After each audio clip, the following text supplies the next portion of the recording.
You're one of the more popular narrators di Indonesia. Lu videonya udah ratusan. Gue selalu ngelihat Indonesia nih narasinya keren banget, tapi naratornya kurang. Oh, oke.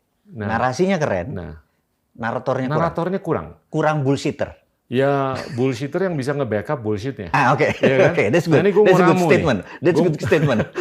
Gue mau ramu kepentingan kita untuk mengedepankan ilmu alam sama kepentingan kita untuk membuahkan narator sebanyak mungkin. Gue pengen tahu pandangan lu gimana sih mengenai hal-hal seperti itu.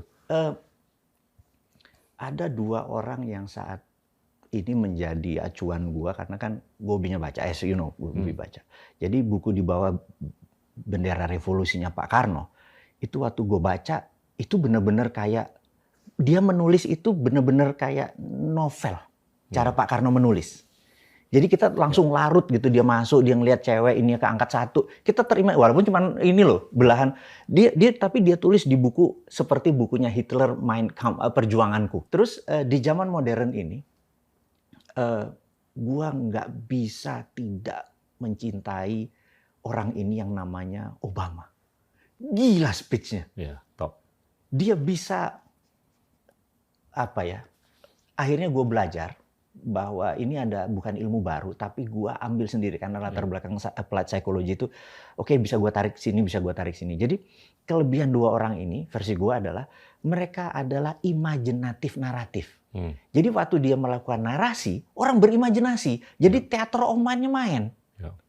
Gitu, theater of mind. Jadi banyak orang yang bernarasi, misalnya, maaf ya, sholat Jumat gue denger Ustadz ngomong, begitu ditanya bini gue, tadi ceramahnya apa? Nah, itu dia. Karena narasi saja, tidak berimajinasi kitanya, gitu ya. Betul. Nah, Obama termasuk orang yang gue idol, gitu ya. Jadi hampir setiap 2 malam sekali gue cari The Last Speech of Obama, ini Obama ngomong, dan gue adore gitu ya. Jadi gue pengen belajar dari dia jauh. Dan Pak Karno juga video-video kan sekarang kita, untung ada video gitu ya. Jadi kalau ditanya tadi narasinya, gue bener-bener pengen, mungkin gue kalau diperkenankan adalah menjadi imajinatif narator untuk kepentingan mempromosikan lu udah cukup Indonesia. Efektif lu, karena lu kalau tiap cerita, muka lu nggak ada kan di video. Oh iya, karena kan jelek muka gua, jadi kan gua malu.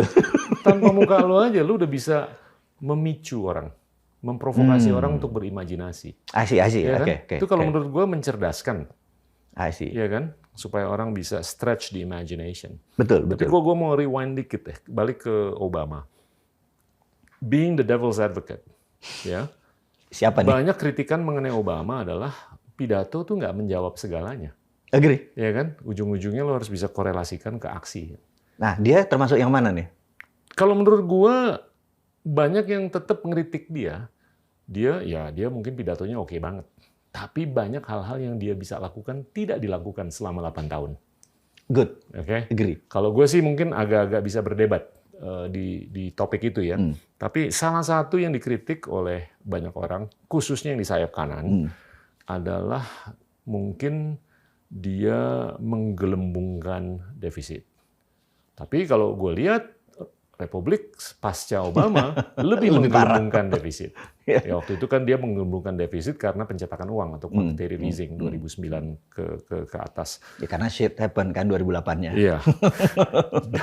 Dan yang kedua mungkin dia, ini bukan dari sayap kanan tapi dari beberapa sumber atau sudut, dia mungkin kurang mengeluarkan regulatory oversight yang ketat terhadap sektor perbankan.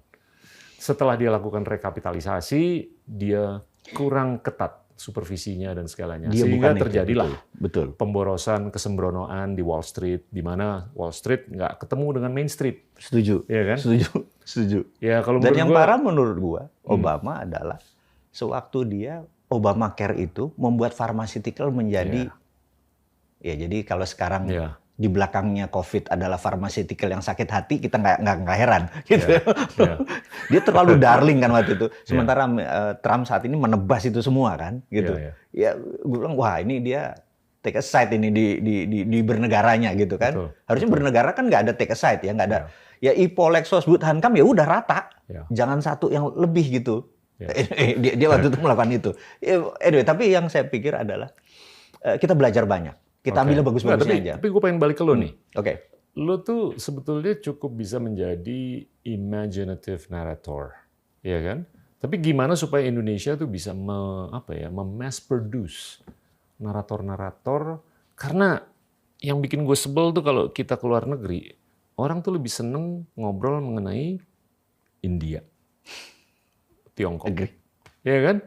Kalau India gue paham lah karena mereka jago ngecap, ya kan? Dan they like to argue for the sake of arguing.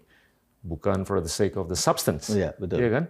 Kalau China, ya karena mereka Everything produsen, bargain. they're the factory of the world, ya inevitably mereka harus diperbincangkan. Ya. Negara kecil Singapura yang populasinya cuma 5,5 juta itu jadi topik pembicaraan, bahkan bisa menyinarkan soft power yang jauh lebih banyak daripada kita. Padahal kita gila loh, 270 juta. Third biggest democracy, fourth most populous country. Kurang narator kan?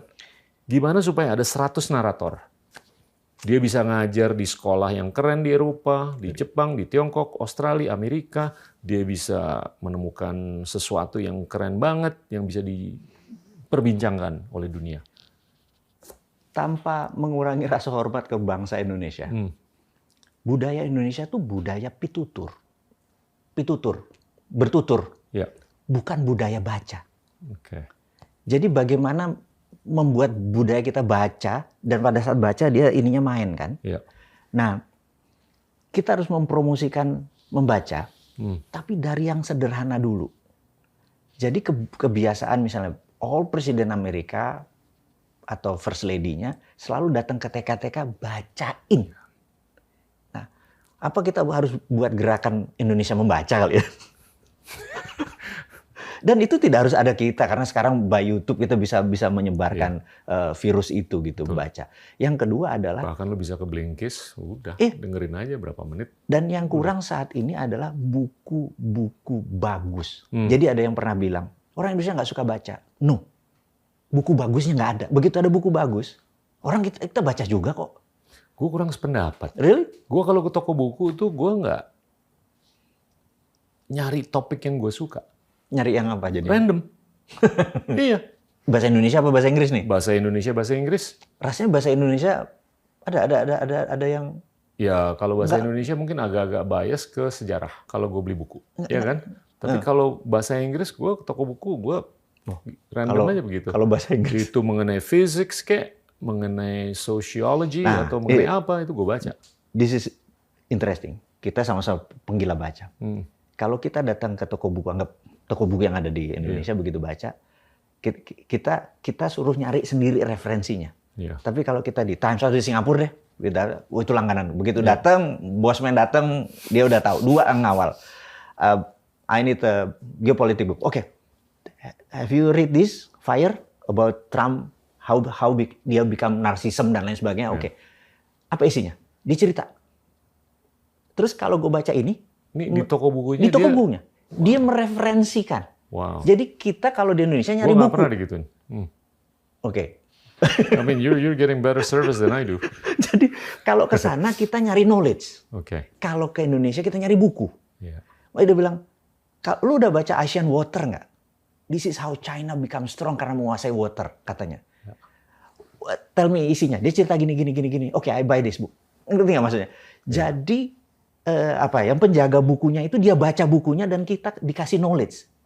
Jadi menurut saya kalau itu terjadi di semua toko buku, ada referensinya, kita tahu apa yang kita cari. Jadi bukan nyari buku, kita nyari knowledge. Ada enablernya ya di toko. Agree.